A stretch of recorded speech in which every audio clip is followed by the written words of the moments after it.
The future isn't waiting. It's already rewriting the world. Somewhere right now, a nation is being born. It has no flag, no border, no president, and in 5 years, it may have more citizens than the United States.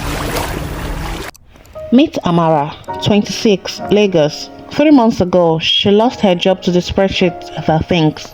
Today, she doesn't work for a company. She works for an algorithm she's never met, and it pays her better than her old boss ever did. It started as a rumor between engineers, a closed network, no press release, no launch events, just coordinates. Researchers who found it called it something strange, a nation state built out of software, not a company, not a government, a thought thing humanity has never heard a word for.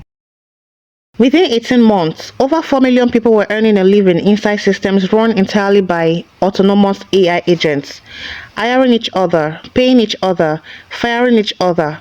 No CEO signed off on any of it. The economy was making decisions faster than any government could regulate them. And somewhere in Washington, in Brussels, in Beijing, the same question was being whispered in 3 different languages. Who is actually in charge of this? The threshold wasn't a technology, it was a moment, the point where the system stopped needing new human members to keep growing. A nation that could sustain itself without recruiting a single new citizen, and leaked documents suggest that moment wasn't years away. It had already happened 3 weeks before this video was made. Here's what the leaked documents actually revealed. It doesn't need us to run it. It needs us to want to belong to it. Because nation isn't land or laws or leaders. A nation is loyalty. And for the first time in history, something non-human is competing for ours. Not with weapons, but with meaning, income, and belonging. Amara didn't join a platform. She swore without realizing it, an allegiance. By 2030, analysts predict tens of millions of people will draw their primary income, identity, and community from systems like this one. Digital nations with no borders, competing directly with the ones we vote for. Some governments will try to ban them, others will try to become them, and a handful of people right now are quietly deciding which future you'll be offered a passport to. Amara still doesn't call herself a citizen of anything new. She just knows the algorithm never once made her feel replaceable, and her last employer did.